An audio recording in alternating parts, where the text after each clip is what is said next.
call came just after lunch, right as I was staring out of the 20th floor window of Echelon Global's Midtown office, watching the world churn beneath me. The traffic, the people, the ceaseless motion of a city that never stops to consider who just lost their footing. I thought it might be Belle checking in about dinner plans, or maybe dropping a hint about where she wanted to go for our anniversary, some new place with sculpted plates and 12-course menus that charged extra for air. But when I answered, I heard it in her voice before she even spoke. The smirk. "We're downsizing," she said, sharp and breezy like she was commenting on the weather.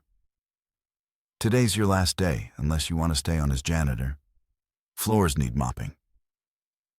Behind her, I heard Myra's unmistakable cackle. Cold, cruel, loud enough that she wanted me to hear.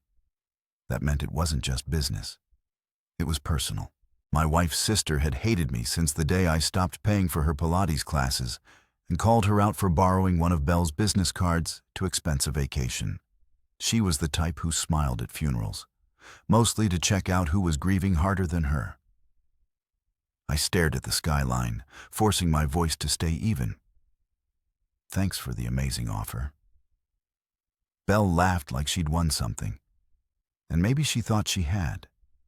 In her mind, it was probably some final blow. After all, she was the queen now. CEO of a global firm, wearing tailored power suits and clinking glasses with venture capitalists who didn't care what lives they steamrolled. She had the title, the spotlight, the name played on the mahogany door, and apparently enough pettiness to fire her own husband like an intern with poor hygiene. But she didn't know what I knew. She didn't know about the fallback plan I'd been nurturing like a quiet ember in the back of my mind for months. She didn't know about the private studio apartment I kept across town, the one where I did my real work, the kind of work Echelon ran on, the kind of work she paraded around as hers in board meetings. She didn't know that while she was busy stepping over people to pose for glossy magazine interviews, I was building something no publicist could spin, no press release could capture. And she sure as hell didn't know that the reason she could even hold her head high in those shareholder meetings was because of the predictive analytics engine I'd coded, refined, and perfected. An engine that was never formally transferred to Echelon in any sign document. It lived in their systems, but it had my fingerprint all over it. And now I was the only one who could truly navigate its core without capsizing the entire ship. I wouldn't bother coming home either, Belle added casually. "We've changed the locks." Myra said it was time. She didn't hang up immediately. She waited like she wanted to hear me crack, to scream or beg or lash out with the kind of desperation that would prove her superiority. But I didn't give her that. I never had. That was part of what made her hate me toward the end. I didn't need her money, and that was an unforgivable crime in Belle's world. So I simply said, "You've made yourself very clear," and hung up. I sat there for a moment longer, breathing through the silence that followed. The office around me was quiet. Too quiet, as if the building had been instructed to shun me in real time. The digital clock on the corner of my desk kept blinking.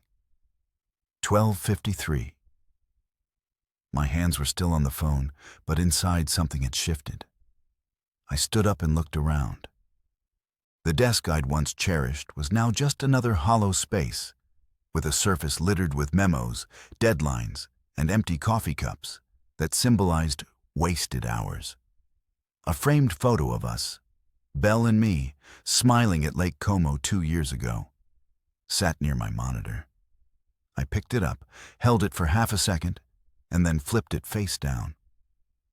Let them think they'd humiliated me. The truth, they just opened the gate. I took one last glance around my office. No speeches, no long goodbyes. I didn't need to broadcast what I already knew.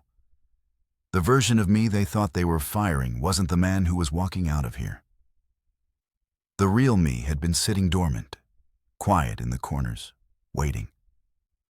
And now he was wide awake.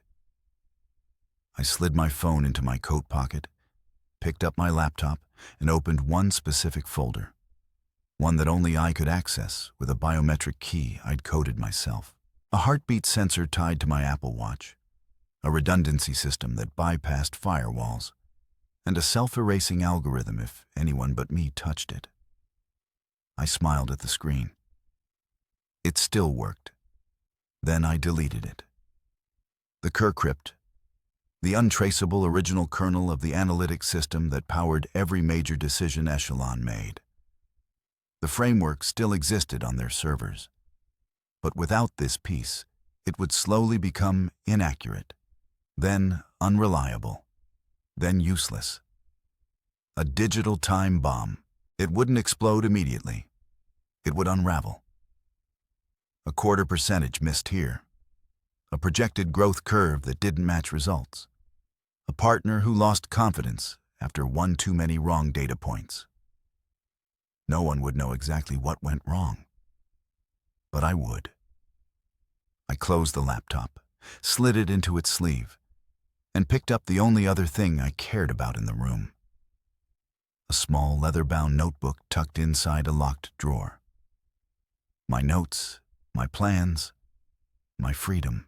As I walked down the hallway, no one looked at me. The receptionist averted her eyes. The HR manager I used to help prep presentations suddenly found her phone very interesting. But one person did meet my gaze. Damon, a junior analyst I'd mentored since his first internship.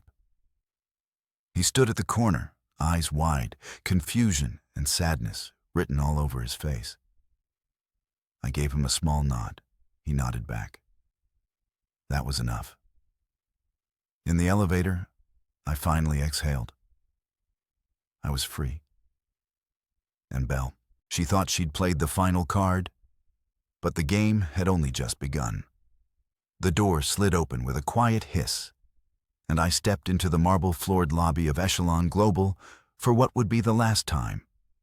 Not that anyone would have guessed. I wasn't dragging a box of personal effects. I wasn't red-faced or weeping into my tie.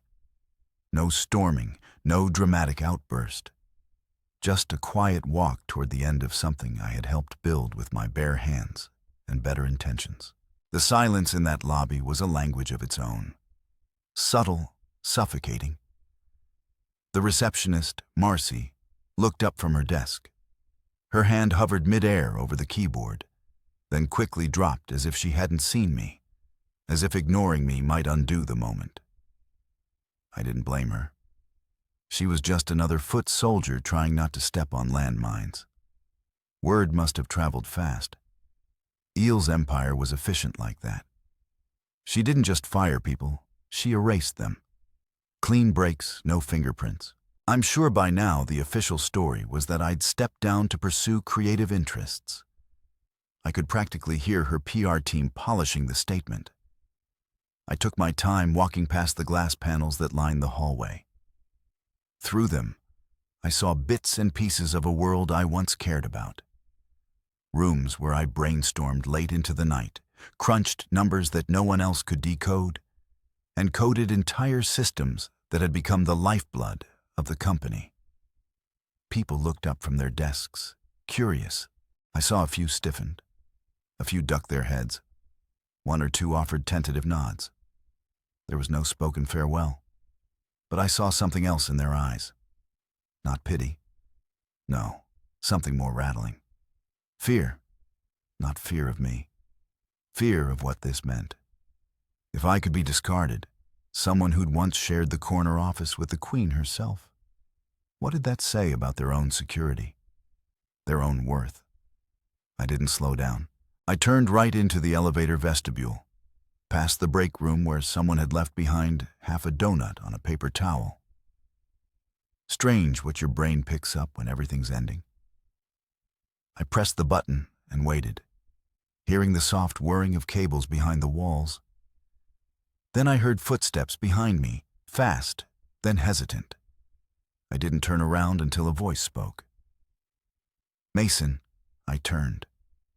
Damon, the junior analyst, I admitted. Smart, observant, loyal in a way I hadn't expected anyone to be in that building anymore. His tie was slightly askew and his brow was creased with concern. "I just heard," he said. "Is it true?" I offered a small smile. "Define true." He looked stunned for a moment. "You're really leaving?" "I was invited to mob floors," I said dryly, "but I declined the promotion." He laughed nervously, not sure if it was a joke or not. He stepped closer, voice lowered. This doesn't feel right. You are Echelon. Everyone knows that, even if they won't say it out loud." "I'm not Echelon," I said quietly. "Not anymore."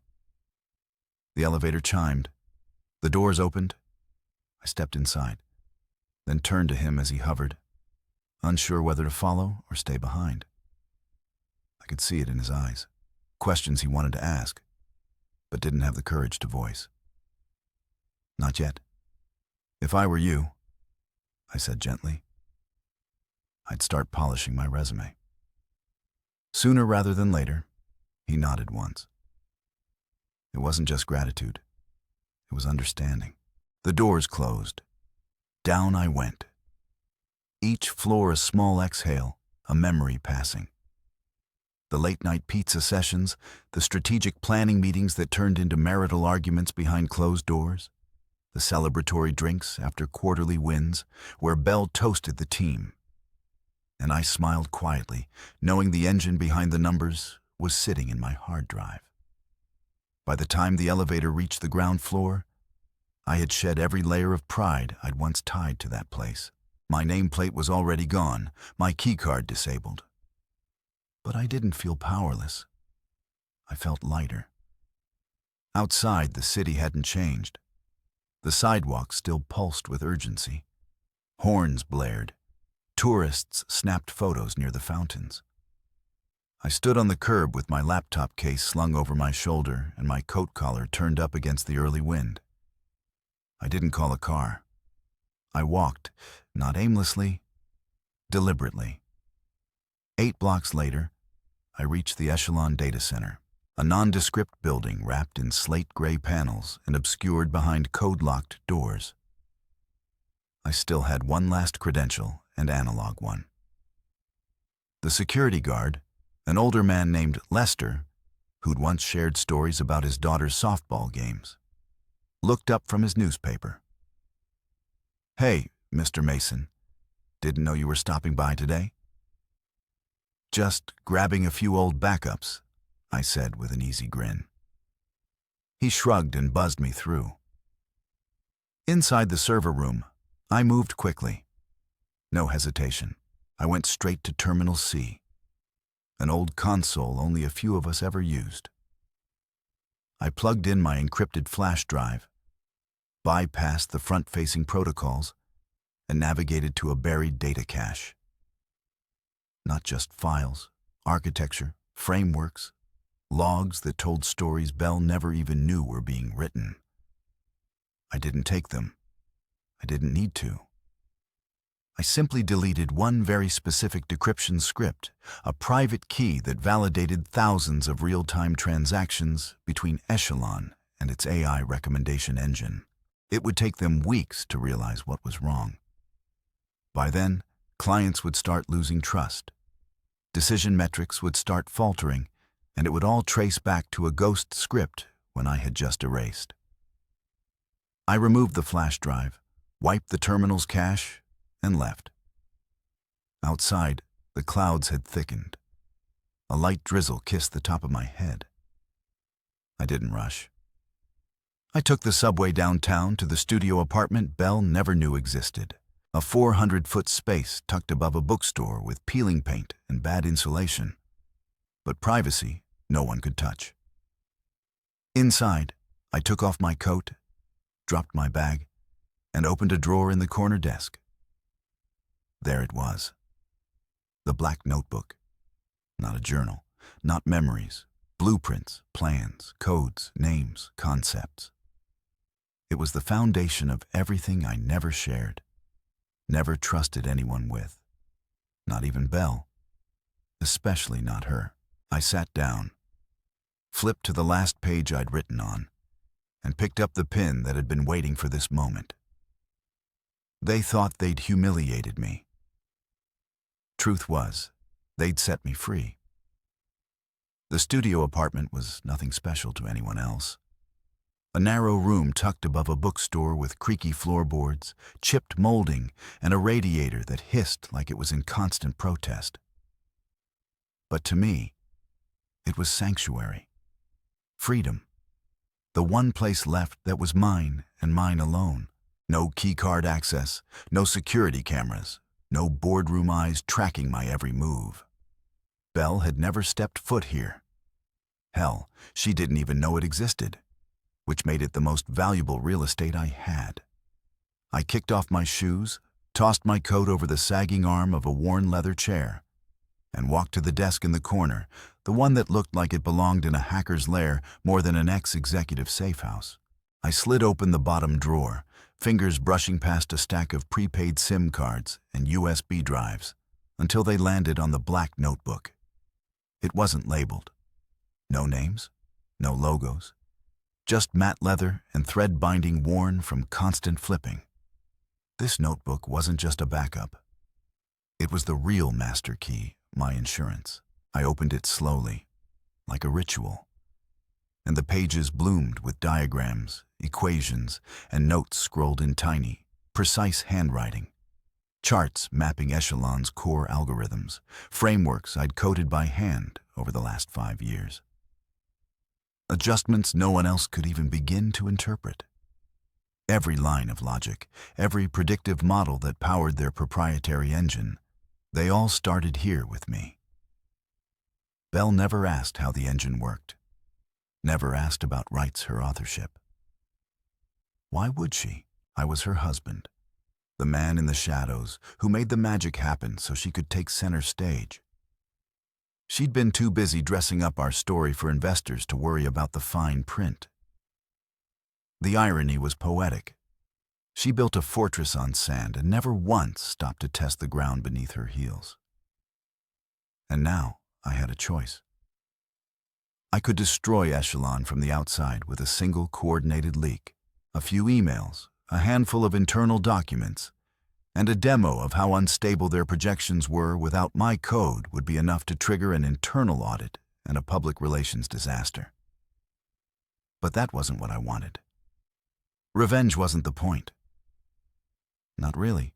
I wanted to build something better. I flipped to the tab section marked Nova. That was the code name I'd given to the project, the one I'd been sketching out in the stolen hours between midnight and dawn. Long before Belle ever picked up her first investor, Nova wasn't just another analytics tool. It was the next generation, a self-learning, ethics-compliant intelligence engine that adjusted its projections based not only on market behavior, but on sentiment, socioeconomic variance, and individual context, something more human. I ran a hand through my hair and pulled my laptop onto the desk. No Echelon servers, no dependencies. This system lived locally. I powered it up and watched the Nova interface bloom across the screen. Smooth, clean, elegant. The login screen pulsed gently. I tapped in my credentials and was greeted with a quiet chime. "Welcome back, Mason." 3 new messages blinked in the corner of the dashboard. I clicked through them. The first was from a hedge fund in Singapore that had heard whispers about a new black box product being quietly tested among independent VCs. The second was a meeting request from an executive at Hyperion DataWorks, a former Echelon client I suspected would be very interested in what Nova could offer. And the third was from someone unexpected, Alton Moraro, CEO of Luminar Ventures, a man who'd once called me a quiet genius during a panel discussion on the future of AI and business. He was one of the few people who saw me, not just the public version of me Belle used like a trophy husband, but the actual thinker behind the curtain. The message was simple. Heard what happened. If you're ready to build, we should talk. Coffee? My office. No suits, no games. You pick the day. I stared at the message for a long moment, then opened a tab and looked at the calendar. This wasn't luck. It was alignment.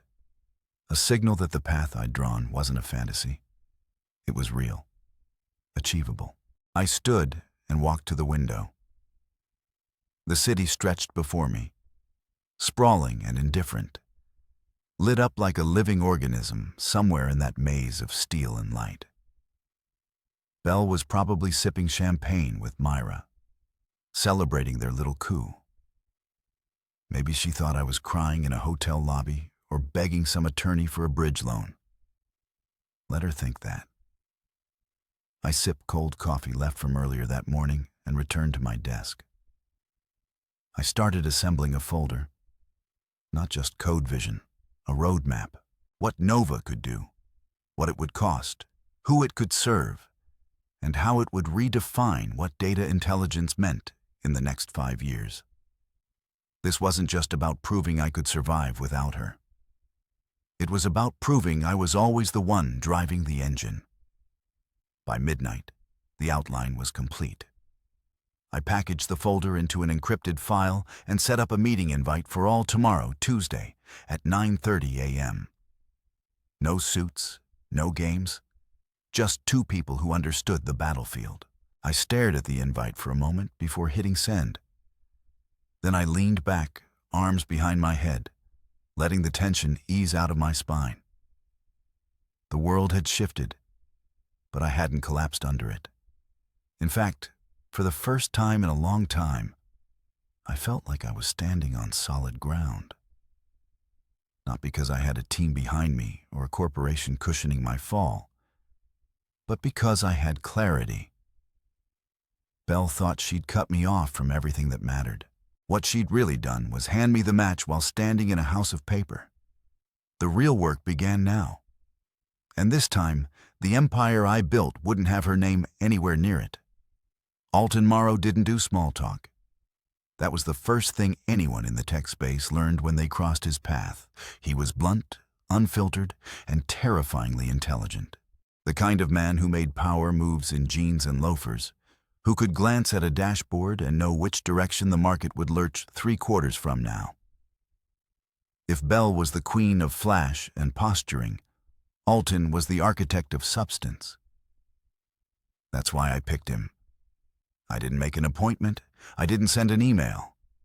I just showed up. His assistant, a sharp-eyed woman named Kyla, raised an eyebrow when I walked into the glass-paneled reception area of Luminar Ventures, holding nothing but a black thumb drive in my palm and a look that said I wasn't here to beg. She looked me over, then picked up her phone and whispered something. A beat later, she nodded once and pointed down the hall. He said, "Clear as schedule. Go on in." Alton's office wasn't showy. No marble, no abstract art hung just to impress.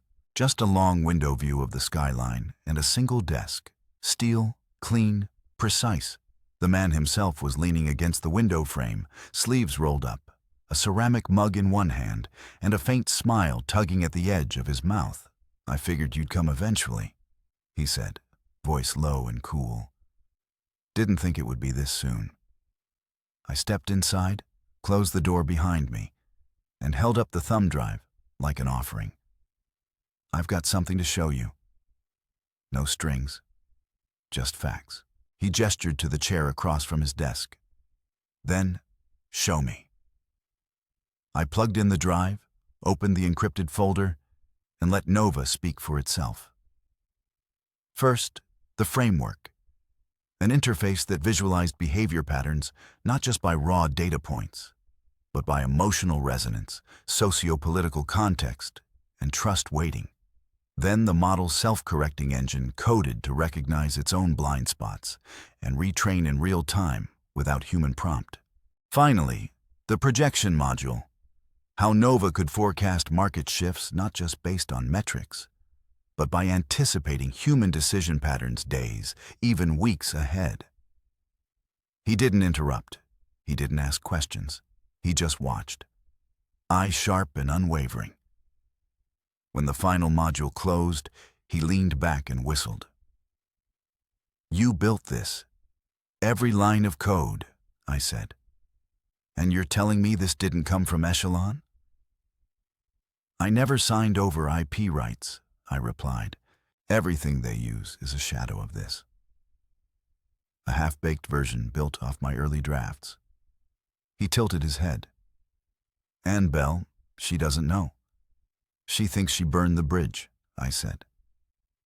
"But she forgot I built the river first." He let that hang in the air for a long moment. Then he smiled just enough to show teeth. "You could break them." I met his gaze. I could build something better.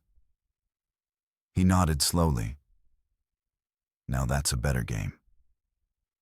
Alton stood and circled around the desk, hands in his pockets. "You know, when I first met you, you were the guy standing behind her at those exposés, adjusting her mic, watching the screens. Quiet, polite. She called you her support system.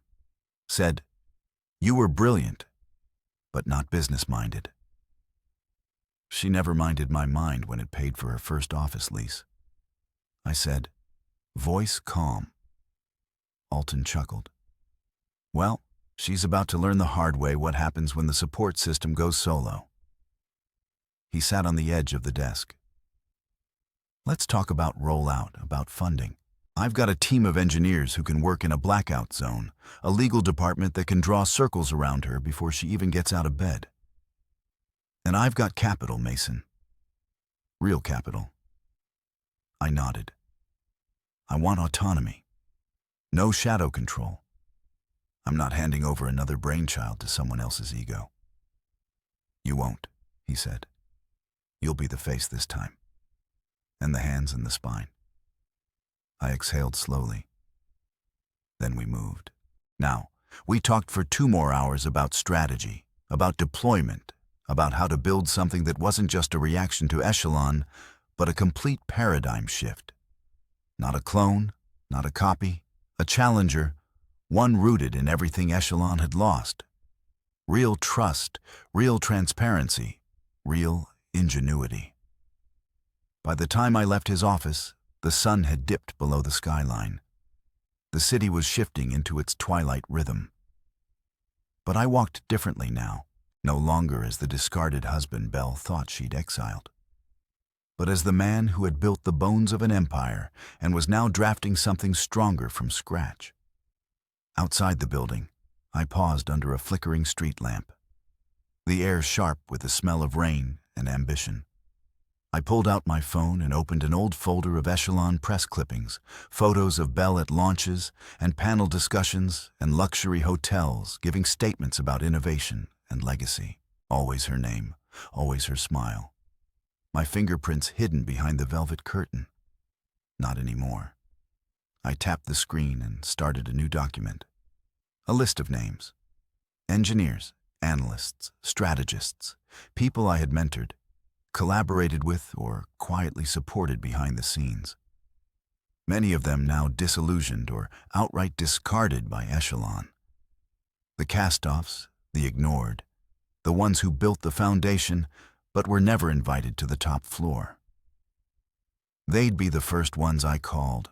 They knew the truth, and they were hungry to build again with someone who saw them. I walked 2 blocks to a late-night diner, ordered coffee, and opened my laptop right there under the buzz of cheap lights and old vinyl booths. The Nova framework was already humming. I pulled up a new interface and began outlining what we'd need for Phase 1. Server load testing, private beta clients, legal architecture for ownership and release rights. I didn't need to destroy Belle to win. All I had to do was give people something real to believe in. Something she could never offer, something I'd always held in my hands. It was easy to forget how many people Belle had discarded on her way up. She wore ambition like armor, sharp and shining, and she didn't mind stepping over bodies to get to the next stage. But the thing about discarded people is, they remember. They talk, and when someone finally shows up with a different kind of plan, One that doesn't involve egos and power plays, but respect and opportunity. They show up too. My morning started early now. No corporate commute, no tailored suits or sterile boardrooms. Just black coffee, a plain t-shirt, and a whiteboard already littered with diagrams and timelines before the sun fully rose. The studio apartment transformed overnight into a nerve center. Cables snaked across the floor, laptops hummed with simulations, and empty takeout boxes were stacked like trophies. It was messy. It was human. It was real, and it was working. Within days of my meeting with Alton, things began to move. Not in the flashy, PR-heavy way Echelon liked to operate, but in a way that had weight. Quiet meetings and co-working spaces, midnight video calls with engineers in Berlin, Toronto, Sao Paulo. People I had once worked beside in the trenches, now eager to join a movement instead of a machine. They were tired of being, I gave them keys. Nova was no longer just a concept. It was breathing, learning, iterating. Every day we added new layers, a modular trust algorithm, a consumer-side transparency panel that would let clients see exactly how their data was used. No more black box, no more guesswork. If Echelon was flash and illusion, Nova would be fire and glass, bright, hot, and impossible to fake. But building the engine was only one part of it. I needed people, not just programmers and coders, but storytellers, strategists, people who could see past the numbers and understand what Nova meant for the world. That's when I called Marin. She had once been Echelon's lead UX designer until Bell sidelined her in a reorg that replaced talent with trend chasers. Marin had an instinct for experience, a sixth sense for what users needed before they could articulate it. I sent her a simple message. "Let me show you something worth believing in." She replied with 3 words. "Send the address." When she arrived, her eyes scanned the chaos of my apartment-turned-lab. And instead of flinching, she grinned. "Looks like you're actually doing it." I nodded. "Want to help build something better?" Marin rolled up her sleeves and joined without a second question. One by one, they came. People Bell had pushed aside, bought out, or overlooked. Not because they weren't talented, but because they made the mistake of not worshiping her. We called ourselves Project Lantern because we weren't here to burn bridges or burn down old empires. We were here to illuminate the path forward. By the 3rd week, I had 15 full-time team members and 3 venture meetings scheduled. Alton stayed hands-off, just as he promised. But I felt his support in the rooms he opened and the names he whispered in the right ears. Still, it wasn't just about the launch or the product. There was a deeper satisfaction in reclaiming something that had once been mine, my voice, my identity, my damn name. I started reaching out to former Echelon clients, not to poach, but to explain. Some didn't pick up. Some listened, curious, but hesitant. But a few asked questions, the right ones. And I answered with clarity, without bitterness, and backed by facts. I showed them what Echelon's predictive system had been doing over the last 6 months, how its accuracy was declining, how it was recommending suboptimal targets, how the very algorithm they trusted was degrading from the inside. And then I showed them Nova. Not the full system, just enough to make their eyes widen. A prototype demo, real-time sentiment mapping, ethical guardrails that could be audited.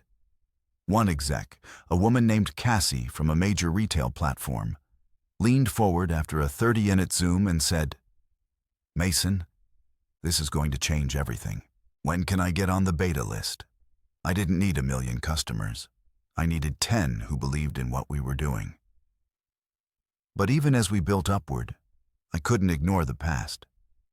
Not because I was stuck in it, but because it still had my fingerprints all over it. So I made an appointment with a law firm Alton's people recommended. I walked in with my notebook, my laptop, and my thumb drive.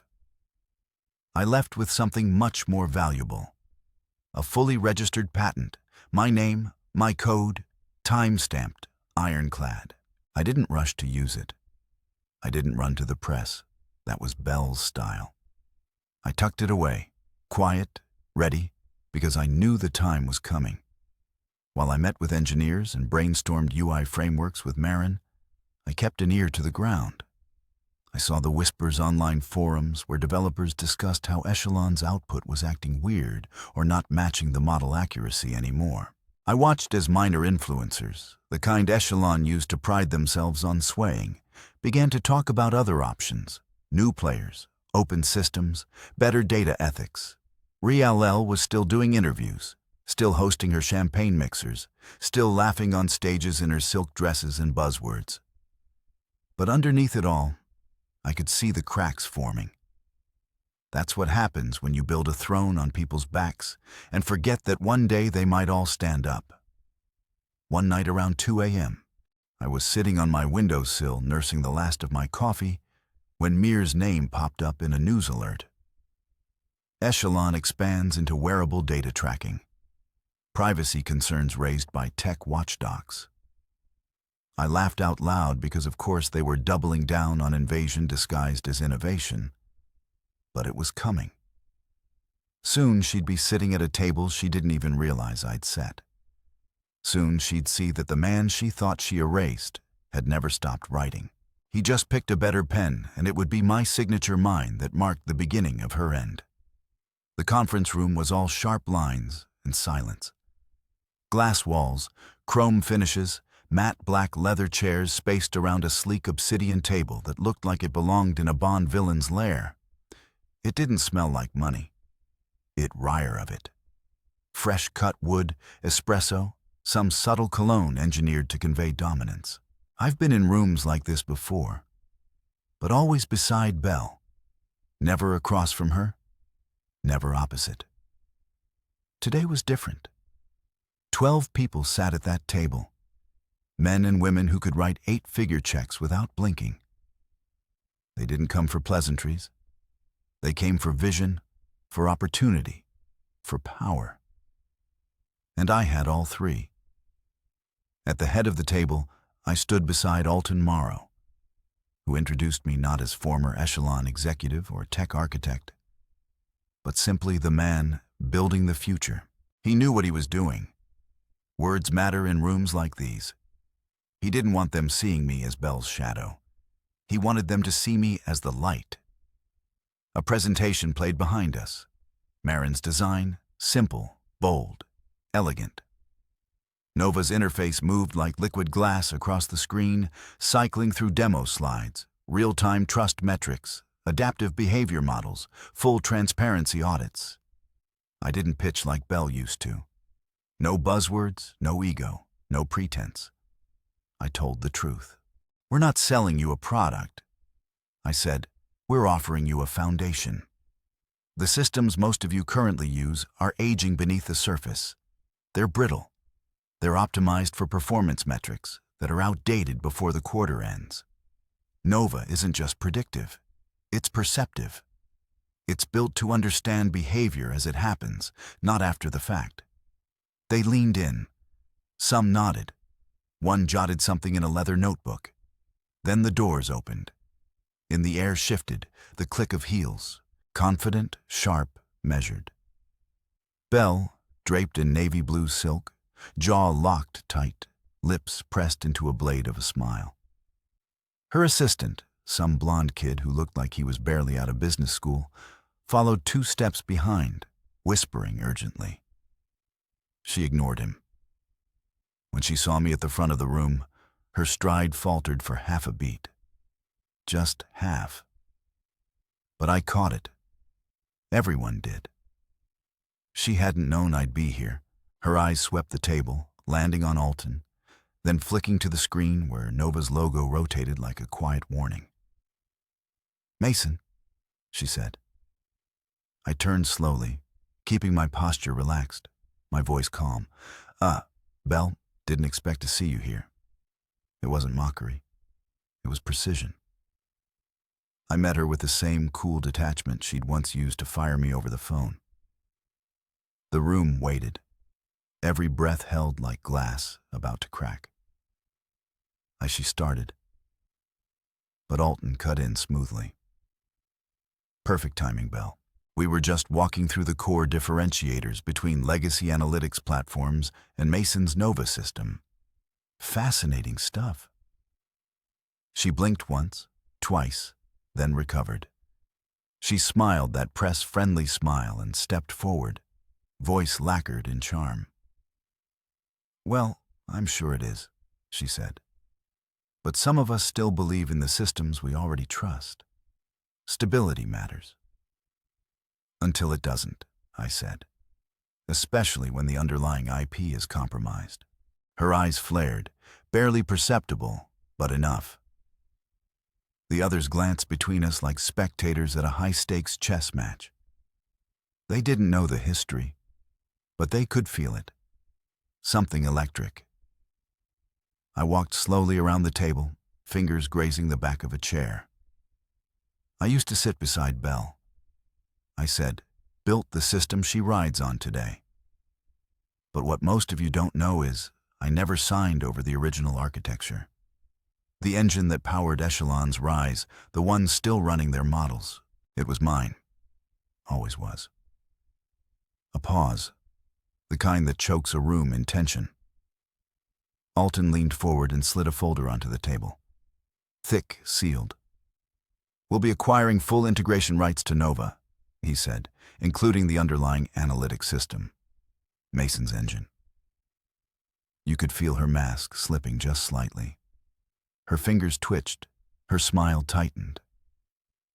That system is proprietary, she said carefully. Only if you can prove it, I replied, reaching into my case and pulling out a second folder.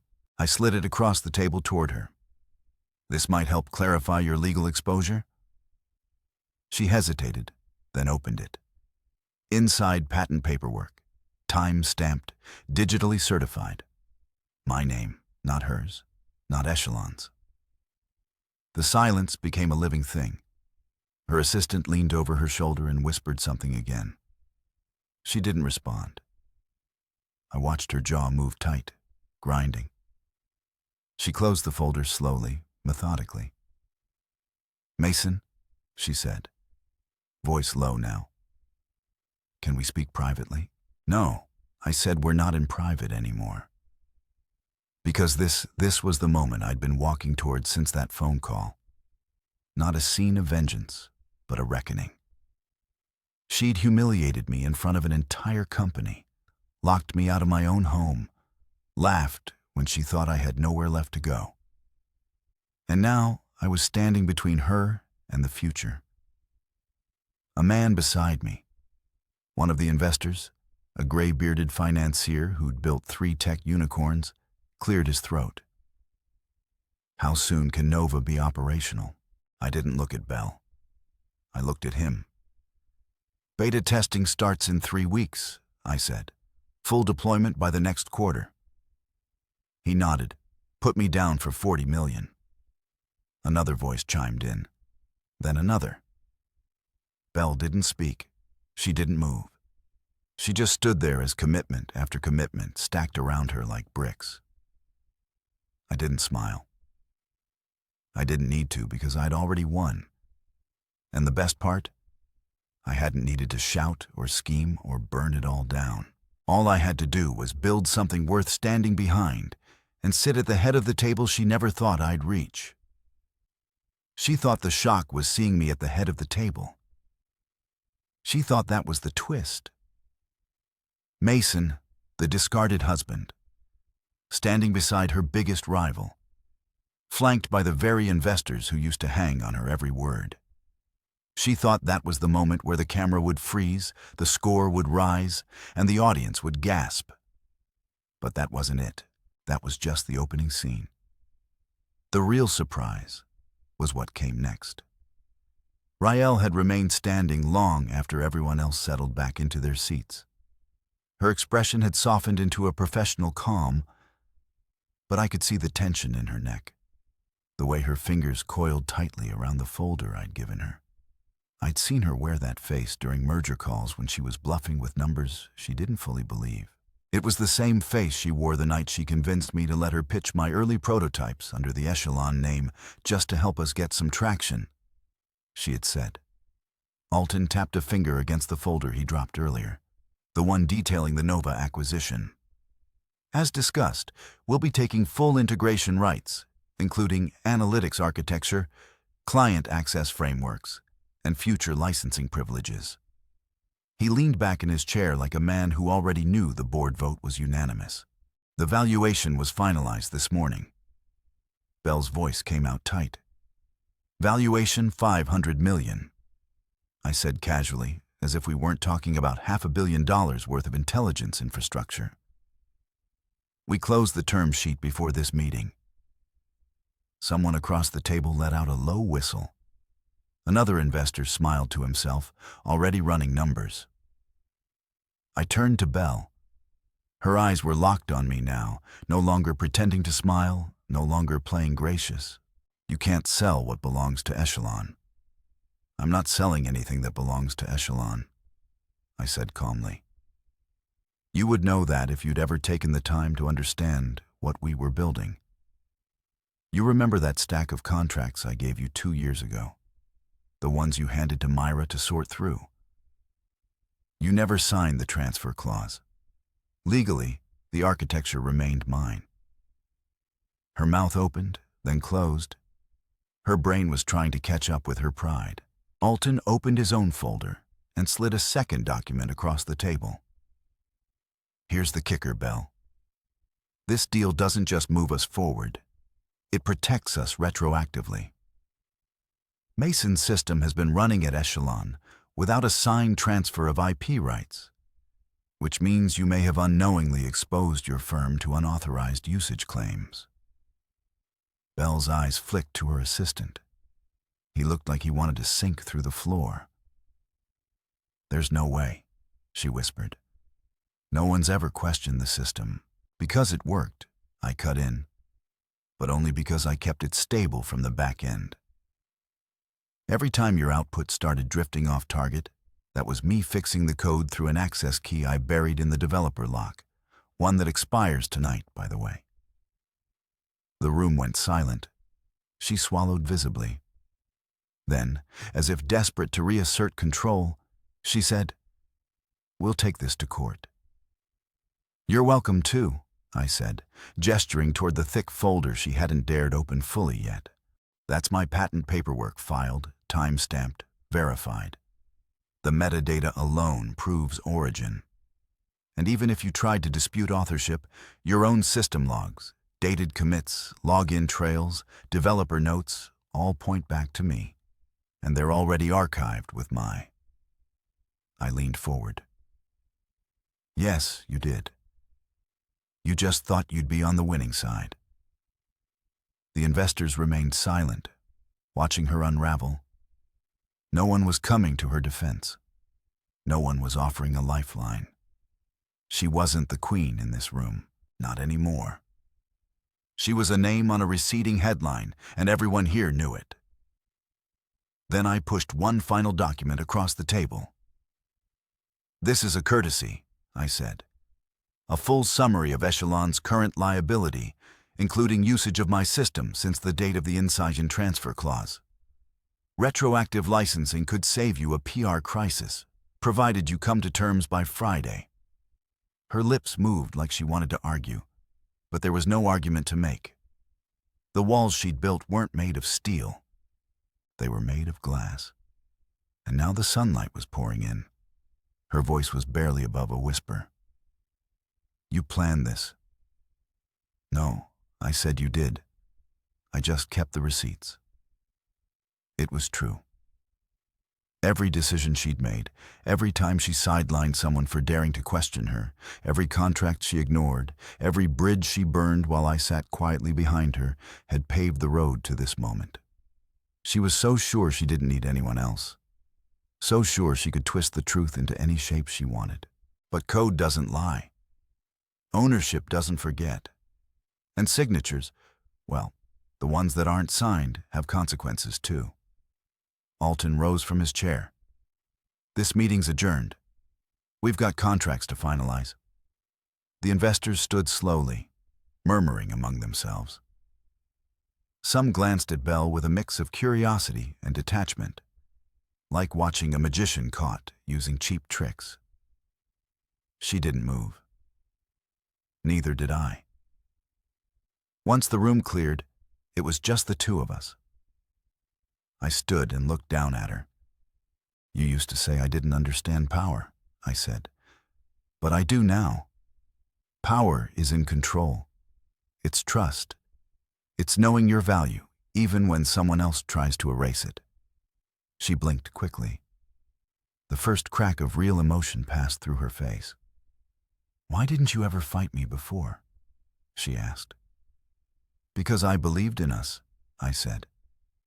Even when you didn't. I walked out without looking back. The hallway felt longer than usual, but lighter too. Outside, the sun cut through the skyline like a clean blade. And for the first time in years, I didn't feel like a ghost in someone else's story. This was my story now, and I had just turned the page. The call came just after midnight. I had just shut my laptop, the glow of Nova's latest interface still lingering behind my eyes, and was about to pour myself a quiet drink when the screen of my phone lit up across the table. Unknown number. But I knew instinctively. Some part of me recognized the weight behind the silence, the tremble in the digital air, even before I answered. Hello? I said. There was a pause, then her voice. Mason? Belle didn't sound like herself. Gone was the confident, calculated woman who could sell sand to the desert. Her voice cracked slightly on the syllables, and for a second, I thought maybe it was an imposter. But no, there it was. That falter beneath the breath. The one I'd heard only twice before. The night her father died, and the night her IPO almost collapsed before we patched the numbers behind the scenes. You can't do this, she said quietly. You can't, Mason. We built that system together. I sat back in the armchair by the window, the city glittering faintly beyond the glass, like it had no idea a war was ending inside a single conversation. We didn't build it together, I said. I built it. You branded it. You're rewriting history, she snapped, her voice sharpening. You use my connections, my platform, my capital, and I use my brain, I said flatly. We both brought something to the table, Belle, but only one of us tried to flip the table over. She was quiet again, but I could hear her breathing fast, unsteady. That was rare for her. She'd made a career out of pretending nothing ever rattled her. I didn't think it would go this far, she said finally. No, I agreed. You thought I'd break. Crawl back, settle for mopping floors while you toss champagne on the balcony. That wasn't me, she said like it mattered. Your voice was on the call, I said. Myra laughed in the background, and you didn't stop her. I was angry. No, I cut in. You were arrogant. There's a difference. Her silence then was telling. Waited. She knew it too. I lost sight of things, she said softer now. I kept climbing, and somewhere along the way I forgot how we started. I forgot what you gave up. That almost made me laugh, not because it was funny, but because of how long it had taken her to admit something that had been choking me for years. You didn't forget, I said. You ignored it. There's a difference there too. Mason, listen. No, I said again, firm now. You don't get to frame this like a misunderstanding. You fired me over the phone. You locked me out of the house I paid for. You paraded me as the tech mind behind Echelon until it stopped serving your narrative. You used my work, my trust, and my silence. She was breathing harder now. So, what do you want? Is this about revenge? You've made your point. You've humiliated me, Mason. You've won. I didn't want to humiliate you. I said, if I did, I would have gone to the press with everything. I would have leaked internal documents, old emails, broken the story wide open, and made you the villain in every headline. I didn't do that. Then what do you want? She whispered. I looked out the window for a long moment. I want you to learn the difference between being powerful and being respected. She didn't respond right away. When she finally did, her voice was hoarse sorrow. Please, Mason, just tell me what it would take to make this go away. And there it was. The thing I never thought I'd hear from Belle. Desperation. Not the kind that clawed and fought, the kind that wilted. The kind that came after the free fall when you realized your parachute was stitched together by ego and guesswork. It's already done. I said Nova secured. The contracts are signed. Your access is gone. The system you're still using will degrade until it's unusable. I've given you the courtesy of a retroactive license to avoid litigation. You can take that or not. She sounded smaller when she asked. And after that, you figure out who you are without pretending to be the smartest person in the room. Another pause. Then finally, you really hate me now, don't you? I closed my eyes, not from exhaustion, but clarity. No, I said, I don't hate you. I pity you. She gasped a little at that. Maybe she'd been bracing for venom, but this cut differently because it was clean. Honest. I loved you, I said. The words surprisingly steady. Not the brand, not the business partner. You, I wanted to build a life, a legacy. But you wanted something shinier, something that needed me quiet and convenient. I let that sit. Mason. I didn't respond. I'm sorry, she whispered. And for the first time, I believed she meant it, but I didn't say anything back. Some silences are necessary. Some silences are healing. I hope you find what you're looking for, she said finally. I already did, I replied. It was never about beating you, Belle. It was about becoming myself again. Then I ended the call. No flourish, no final blow, just silence. I set the phone down and leaned back in the chair, staring at the skyline. For the first time in 2 years, I felt the quiet settle in my chest, not like a weight, but like a breath finally let out. I didn't check my inbox. I didn't revisit old files. I didn't reach for a drink to chase down the echoes. I just sat there and I slept a deep, uninterrupted and dreamless for the first time in years. Because some battles aren't won with swords. Some are won the moment you realize you don't need to fight anymore. It didn't take long for the headlines to come. 3 days after our last conversation, the digital world cracked open. It began with a whisper.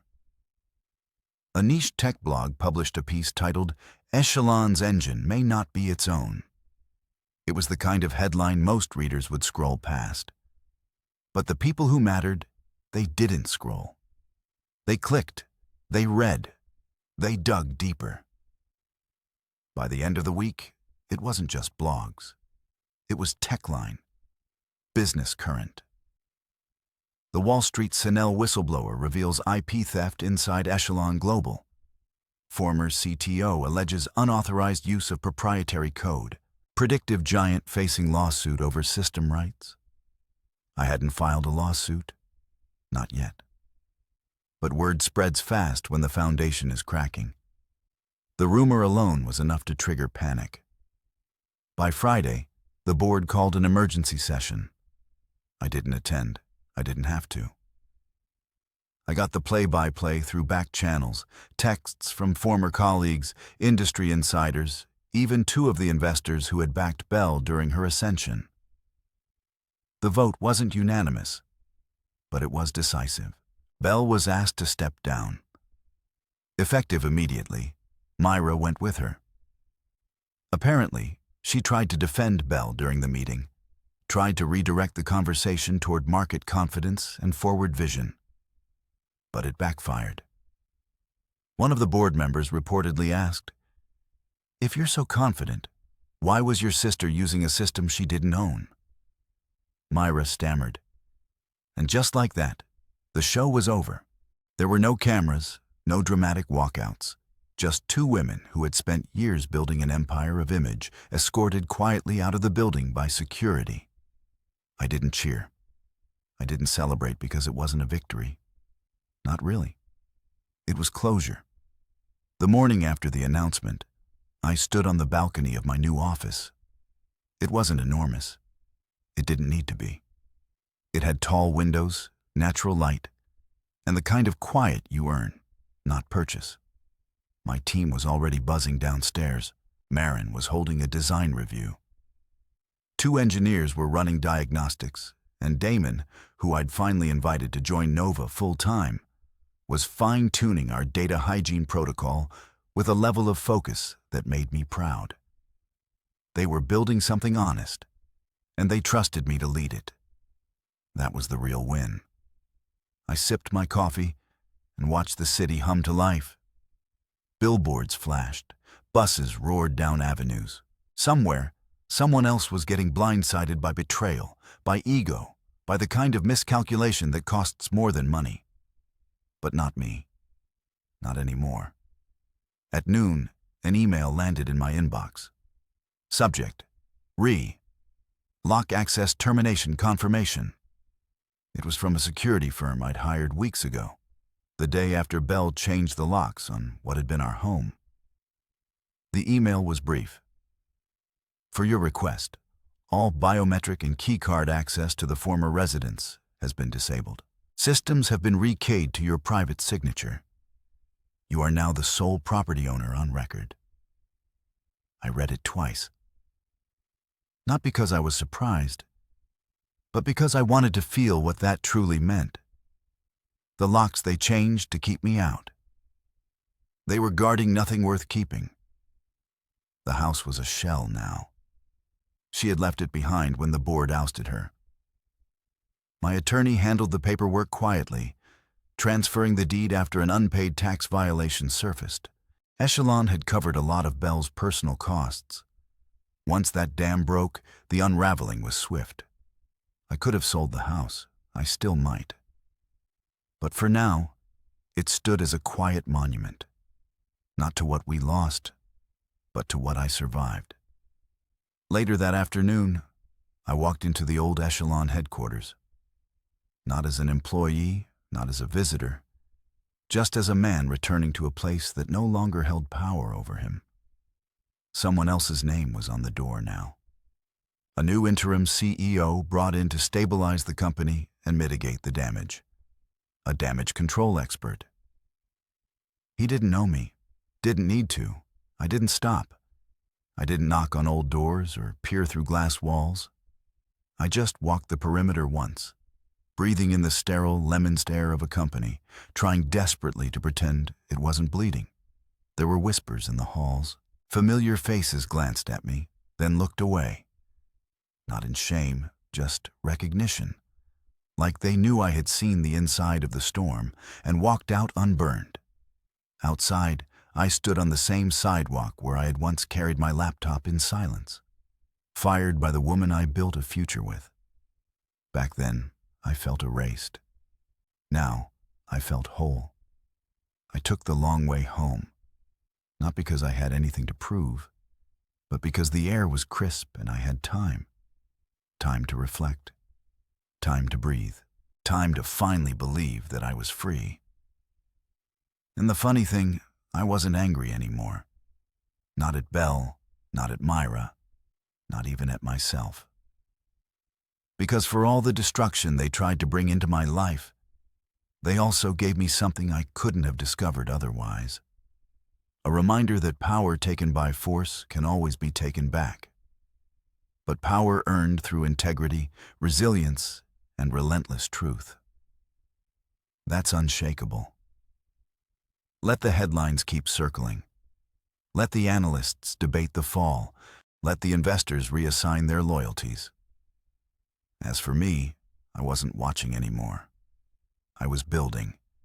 And every brick, every line of code, every honest conversation with my team was a new beginning.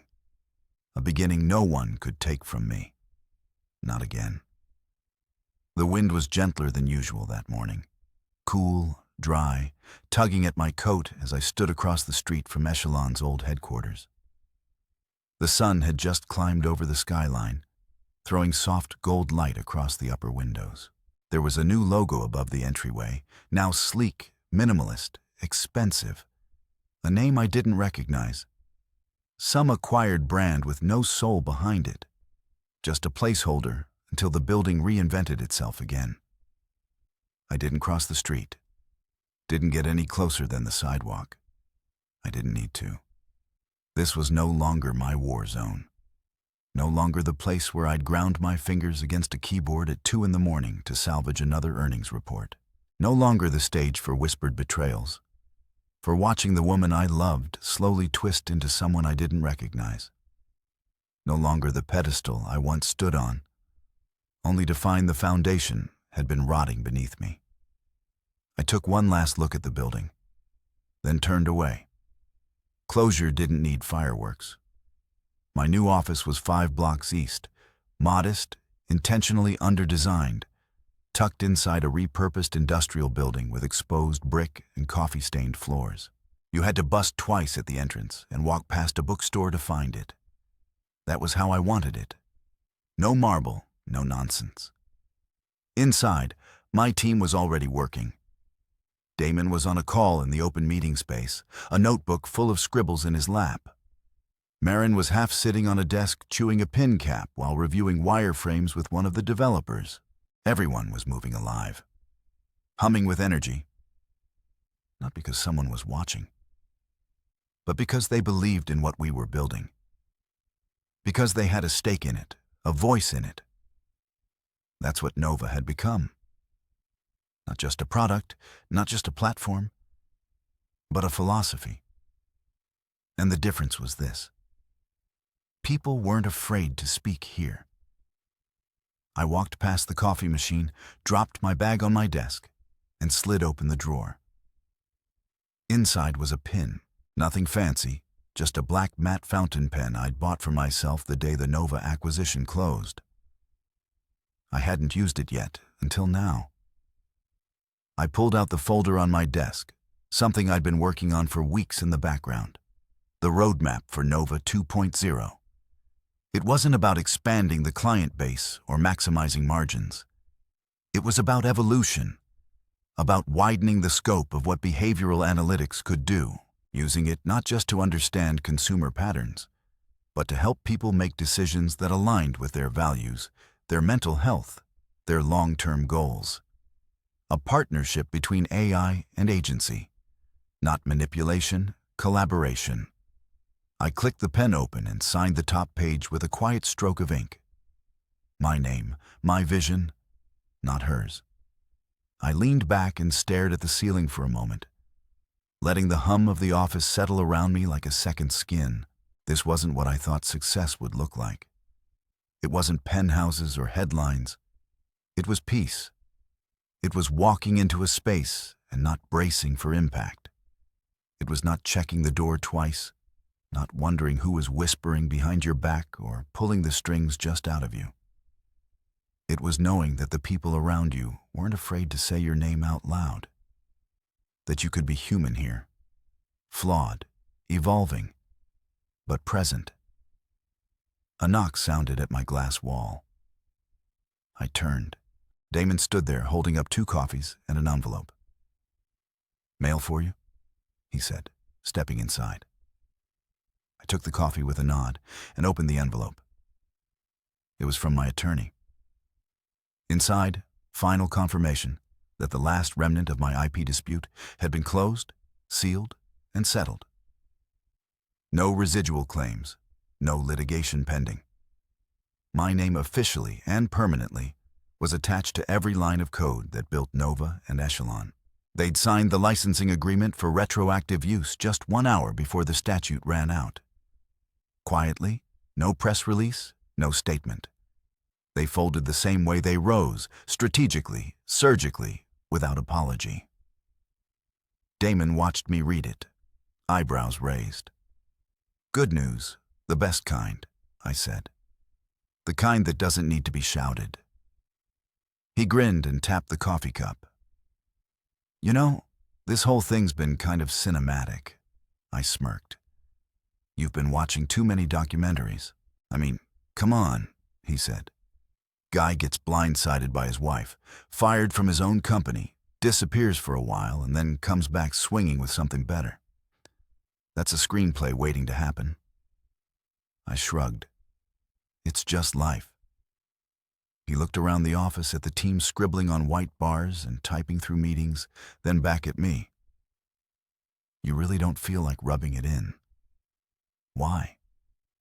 I said. "They already know, and I'm not writing this story for them anymore." He nodded slowly, then turned to leave. "Still, if you ever need someone to play you in the movie, let me know. I've been practicing my calm but devastating monologues." I laughed. A real one. When he left, I turned back to the window, my fingers running along the edge of the signed page. I thought back to the man I was that day Bell called. The man who stared out an office window, blindsided, heartbroken in two, told by the woman he trusted most that he was disposable. That man didn't exist anymore. I didn't want him back. I was the man with the pen now. The man who rewrote the ending and, more importantly, the one writing the next chapter. Not for revenge, not for approval, but for peace, for purpose. Because I learned the hard way, success isn't about proving people wrong. It's about finally remembering who you are